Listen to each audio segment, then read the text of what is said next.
আর মোবাইলটা যে আমাদের কি করে দিল ভাই, মানে পুরো কমন সেন্স, হিউম্যান বিহেভিয়ার সব নষ্ট করে ফেলছে। বসে আছেন চুপচাপ, মানে এমন হয় ফোনটা বের করছে, মানে অস্ত্র বের করছে, ফোন বের করে খাটাস করে মুখের সামনে ফোন। অনুমতিরও প্রয়োজন নাই যে ভাই একটা ছবিকে নিব, পারমিশনেরও দরকার নেই। মানে ম্যানার্স কমন সেন্স নষ্ট করে ফেলছে। আগে মুসলিমদের সাথে দুইটা জিনিস থাকতো। যখন মুসলিমরা সারা বিশ্বকে নেতৃত্ব দিয়েছে, তখন ডান দিকে একটা বড় তরোয়াল থাকতো আর বাম দিকে একটা ছোট খঞ্জর থাকতো। জানেন, এই মোগল আমলেও দেখবেন, নবাব সিরাজউদ্দৌলাদের আমলেও দেখবেন, ডান পাশে একটা বড় সোর্ড থাকতো আর বাম পাশে থাকতো একটা ছোট খঞ্জর। ওই দুইটা জায়গায় এখন স্থান নিয়েছে।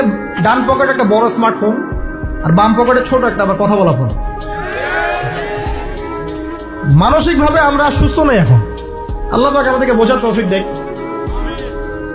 কথাগুলো আঘাত করার জন্য বলছি না, আমি কথাগুলো বলছি এই কারণে যে আমাদের এই যুব সমাজকে নিয়ে আমাদের অনেক আশা। যুবকরা ইসলাম শিখবে, এলেম শিখবে, আমল করবে, ইনশাআল্লাহ আগামী দিনে এই জাতিকে নেতৃত্ব দিবে। এই সময় থেকে যদি ওদেরকে ট্রেন্ড আপ করা না যায়, তাদের ম্যানার্স, বিহেভিয়ার, হিউম্যান বিহেভিয়ারগুলো ডেভেলপ করা না যায়, তাহলে আগামী দিনে কি এরা জাতিকে নেতৃত্ব দিতে পারবে? একটা হাদিস খালি বলি, মান তারাকা সালাতান মুতাআম্মিদান ফাকাদ কাফারা, মান তারাকা সালাতান মুতাআম্মিদান ফাকাদ কাফারা। আবার শুনেন, قال رسول الله صلى الله عليه وسلم من ترك صلاة متعمدا فقد كفر।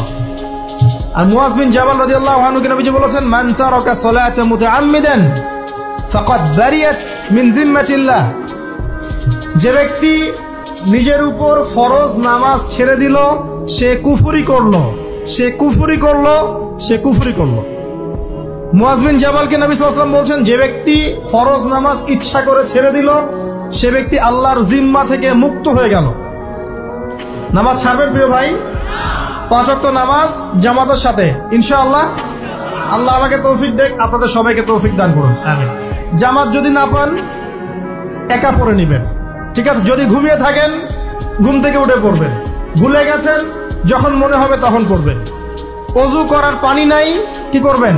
তায়াম্মুম করবেন। তায়াম্মুমেরও কিছু নাই, আপনার কোনো কাপড়ই নাই, সতর ঢাকার কোনো কাপড়ই নাই, কি করবেন? বসে বসে নামাজ পড়বেন ওই অবস্থাতে। এটা কোনো মাফ নাই। মানে আপনার ওযু করার কোনো পানি নাই, তায়াম্মুমের কিছুই নাই, কাপড়ও নাই সতরে, তখনও নগ্ন হয়ে বসেই নামাজ পড়তে হবে, মাফ নাই। যখন শোয়ানো হবে, মাথার দিকে কি থাকবে? সালাত। তাহলে আমরা যারা ফরজ সালাত এখন আদায় করছি না, আজকে তওবা করেন, বলেন আস্তাগফিরুল্লাহ আল্লাযী লা ইলাহা ইল্লা হুয়াল হাইয়ুল কাইয়্যুম ওয়া আতুবু ইলাইহি। হে আল্লাহ, আমরা তওবা করছি, সারা জীবনে যত নামাজ পড়ি নাই, এই সমস্ত নামাজ না পড়ার পাপ থেকে তোমার কাছে তওবা করছি। ঠিক আছে? এটা আস্তাগফিরুল্লাহর অর্থ নয়, আমি বাংলায় বললাম। আর যদি নামাজ কাজা করে আদায় করে দিতে পারেন, আলহামদুলিল্লাহ, খুবই ভালো হয়। যদি নাও পারেন, তাও এখন থেকে আর কোনো নামাজ বাদ দিয়ে না, আর বেশি বেশি নফল নামাজ পড়ার চেষ্টা করেন। আল্লাহ পাক তৌফিক এনায়েত করুন। তারপরে ডান দিকে কি? সওম। সওম মানে কি? রোজা। রমজান মাসে রোজা রাখি সবাই তো, মাশাআল্লাহ, আলহামদুলিল্লাহ। রমজান মাসে সওম রাখার পাশাপাশি বেশি বেশি নফল সওম রাখার ব্যাপারে অভ্যস্ত হওয়ার চেষ্টা করতে হবে। সবচেয়ে সেরা সওমগুলো হচ্ছে মাসের 3 দিন, আইয়ামে বীজের সওম, চাঁদের 13, 14 এবং 15 তারিখ। আর সপ্তাহে 2 দিন, সেটা হলো বৃহস্পতিবার এবং কি সোমবার। আল্লাহ পাক তৌফিক দান করুন, আমিন। এছাড়া আরাফার সওম আছে, আশুরার সওম আছে, ঠিক আছে? জিলহজ মাসের প্রথম 10 দিন রাখতে পারেন, ইত্যাদি। এবার বাম দিকে কি? যাকাত। যেটা বলছিলাম, যাকাতের সাথে আমরা খুব একটা পরিচিত নই, অথচ যাকাত একটা ফরজ ইবাদত। কেউ যদি নামাজ এবং যাকাতের মধ্যে পার্থক্য করে, সে ব্যক্তি কাফের হয়ে যাবে। কেউ যদি মনে করে নামাজ আমি মানি, যাকাত আমি মানি না, তাহলে কাফের হয়ে যাবে।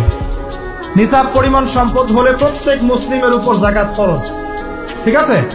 এবং এই যাকাতই হচ্ছে আপনার ইসলামিক অর্থনীতির মূল ভিত্তি। যাকাত হচ্ছে ইসলামিক অর্থনীতির কি? যে কথা বলছিলাম প্রিয় ভাইরা, দেখুন, যাকাত ইসলামিক অর্থনীতির মূল ভিত্তি। কিভাবে জানেন? ব্যবসা এবং যাকাত এটা কি করে? এটা একটা মার্কেটের মধ্যে সম্পদ ঘুরতে থাকে। আমি বুঝাচ্ছি আপনাকে। মনে করেন আপনি ব্যবসা করছেন এবং জাকাত দিচ্ছেন। জাকাত কারা দিবে?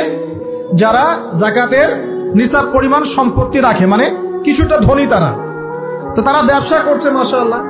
ব্যবসা যখন করে, ব্যবসায় কি থাকে? লাভ থাকে, লস থাকে, লাভ থাকে, লস থাকে। লাভও হতে পারে আপনার, লসও হতে পারে। আর সুদে কি? শুধু লাভ, লস আছে? লস নাই। পার্থক্য বোঝেন। এখন ব্যবসা যখন আপনি করবেন, এই টাকা বা মূল যে ক্যাপিটাল যেটা বলে অর্থনীতির ভাষায়, এটা মার্কেটের মধ্যে সার্কুলেট করতে থাকবে। আজকে আপনি ধনী, লাভ করেছেন, কালকে লস করবেন, এই ধন আরেকজনের হাতে চলে যাবে। সে আবার ব্যবসা করছে, সে লাভ করলে সম্পদ তার হাতে থাকলো, লস করলে আরেকজনের হাতে। মানে এই মানিটা, ক্যাপিটাল যেটা, এটা মার্কেটের মধ্যে ঘুরতে থাকে, ঘুরতে থাকে। আজকে কেউ ধনী, কালকে কেউ ধনী, আজকে কেউ ফকির, কালকে কেউ ধনী, এভাবে। এখানে আল্লাহ পাক যাকে ইচ্ছা হয় ধন দেন, যাকে ইচ্ছা হয় দরিদ্র করেন। এটা আল্লাহ পাক নিয়ন্ত্রণ করেন। আবার এর মধ্যে যারা ধনী হবে তারা আবার জাকাত দিবে। কাকে জাকাত দিবে? যে গরিব তাকে। এই কারণে অর্থনৈতিক সাম্য থাকবে এবং টাকা, ক্যাপিটাল মার্কেটে সার্কুলেট করতে থাকবে। এটা হচ্ছে ইসলামিক ইকোনমিক্স। বোঝাতে পারছি না মনে হয়। আর রিবায় কি হবে? রিবায় কোনো লসের চান্স নাই। মানে এখানে ধনী আরো ধনী হতে থাকবে, গরিব আরো গরিব হতে থাকবে, প্লাস জাকাতও দিবে না। তখন সমাজের একটা অংশ অনেক ধনী হবে, আরেকটা অংশ একদম মাটিতে পড়ে যাবে, কোনো ব্যালেন্স হবে না। এই কারণে বিশ্বের একটা অংশ, ওই বিশ্বের একটা বড় অংশ যারা সুদখোর, যেখান থেকে সুদ এসেছে, ওইটা আস্তে আস্তে ধনী হয়ে গেছে এবং বিশ্বের বহু কান্ট্রি আস্তে আস্তে দারিদ্র্য সীমার নিচে চলে আসছে। এটা শুধু ব্যক্তির ক্ষেত্রেই নয়, সমাজের ক্ষেত্রেই নয়, পুরো বিশ্বেটা হচ্ছে। তো এই হলো রিবা এবং ব্যবসা ভিত্তিক, জাকাত ভিত্তিক ইকোনমিক সিস্টেমের পার্থক্য, বেসিক ডিফারেন্স। রিবার মধ্যে আল্লাহ পাক তার হাত উঠিয়ে নেন, আল্লাহ পাক সেখানে আর ইন্টারফেয়ার করেন না। ঠিক আছে, সুদ খাচ্ছ, তুমি তোমার মতো চলো। আর ব্যবসা ভিত্তিক ইকোনমিক্স চললে আল্লাহ পাক সেখানে কাউকে ধন দিবেন, কারো কাছ থেকে নিবেন। আপনার ধন নিয়ে আমাকে দিবেন, আমার ধন নিয়ে আপনাকে দিবেন। আর আমি যদি ধনী হই, আমি আবার জাকাত দিব, সেই জাকাতের টাকা আবার আপনার হাতে যাবে। কেউ না খেয়ে মরবে না। প্রথম কথা, আপনাকে ইসলামিক নিয়মতান্ত্রিক জীবনযাপন করতে হবে। তার আগে খালেস তওবা করে ফিরে আসেন। তওবা করে ফিরে আসেন, আল্লাহ চাইলে সেই মহা পাপও মাফ করতে পারেন। ঠিক আছে?